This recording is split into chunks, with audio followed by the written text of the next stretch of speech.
Hello everyone, Lio here. I wanted to bring up something I'm often involved with online. Versus battles.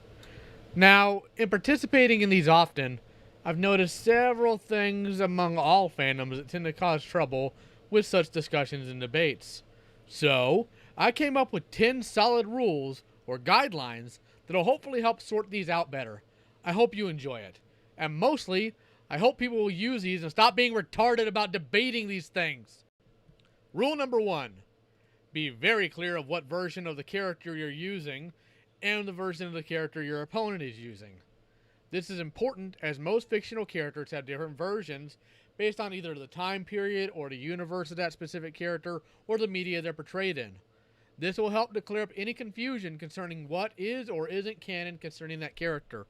And if you're using a composite of all those different types, make sure your opponent knows and you give him the chance to do the same. Otherwise, it's just not fair. But for an example of what I'm talking about, let's take Superman.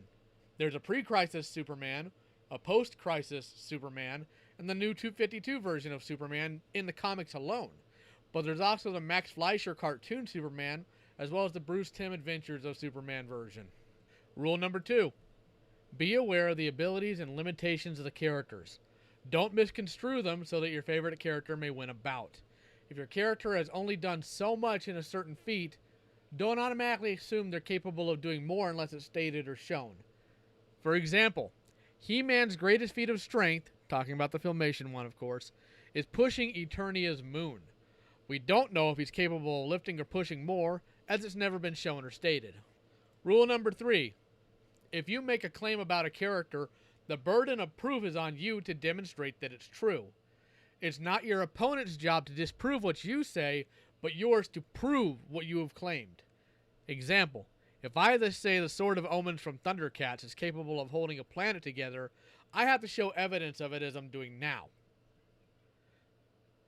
But if I were to say, perhaps, Goku was capable of changing an object's molecular structure, I'd be incapable of proving evidence for it, and thus my claim should be rejected without further discussion. Rule number 4. Understand the concept of specialization. Specialization is when a character or group of characters excel at one specific thing, but may not be up to par on others that other characters may have an advantage in. For an example, we see in this clip that He-Man, despite all of his strength, and even his magical sword itself, he can't do any harm to a spiritual entity. However, the Ghostbusters are specifically equipped to deal with just a thing. In comparison to He-Man's other abilities, they don't even come close. But you're not going to want to call He-Man when Samhain shows up, despite what the kids in the second movie say. Rule number 5.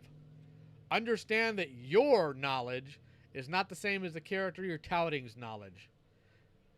Basically, everyone knows that kryptonite is Superman's weakness, because he's a cultural icon and there's been so much media about him over the past 77 years. However, if you pit him against, say, Sans from Undertale, Sans isn't going to have any knowledge of that, as he's never met Superman. Rule number 6. Be aware of the writing of a character in relation to their media. Oftentimes, people may try to use restrictions of media portrayal to downplay the abilities of a character without understanding context, censorship laws, etc. Example, Lion-O could never kill someone because he never did in a cartoon. But you see the Sword of Omens cut through things no sword in reality could.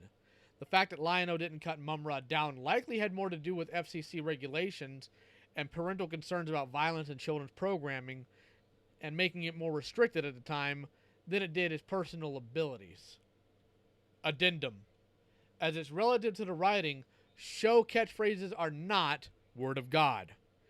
Meaning this, He-Man is called the most powerful man in the universe, but that's only relative to his show. Much like Sonic was called the fastest thing alive, yet outside of his own show, the Flash is objectively faster. Rule number 7. Don't try to give your character a handicap against the opponent's character. This means your character has to meet the opponent's character head on. No special tools or tricks can be used to push the battle in your character's favor. This is also used in conjunction with Rule 5. Example, I constantly see people saying that Goku would transport Superman to a red sun planet, or that Superman should have to go without yellow sunlight before fighting Goku. Be aware, this causes two problems. One, that means Goku's energy source, his food, would have to be removed to make the battle even again. Number two, understand that the moment you suggest that your character needs a handicap, that you've just admitted unapologetically that your character couldn't win the fight on their own merit. Rule number 8, no substitutions mid-fight. If you know your character is losing and have the decency to bow out and admit that you've lost the debate, you're doing all right. But don't shift it to another character in some sad attempt to win. Example, well, Superman may be able to beat Goku, but he couldn't beat the Omni King. It's stupid and sad. Don't do it. Rule number 9. Try not to mix parody characters with more serious ones. This usually results in absolute nonsense and furthering the inability to prove a case one way or another. Pit like characters against each other. Example, pitting Saitama against Kenshiro. Saitama is a parody of both the superhero and shonen genres. You'll never be able to determine who will win a fight like that. Also, everyone laughs until you bring Bugs Bunny in. Then everybody loses. And finally, Rule 10. Stay civil. A versus battle has absolutely no reason to attack each other on a personal level. If you're so emotionally invested in your favorite fictional character that you can't stand them losing a what-if battle, then you have no business debating it in the first place. Take a step back and realize that your favorite character losing a non-existent fight in no way devalues the character. Example, there is no way Cloud could beat Godzilla. The radiation alone would kill Cloud. Well, you're retarded, and so is Godzilla. Hold on while I creep your profile to find some way to mock you because I can't stand my character losing. And there you have it. 10 solid rules to always keep in mind when discussing versus battles. I hope this helps, as there's a lot of people out there that could benefit from this. As always, I'm Lyle Convoy, and that's my opinion because you need to hear it.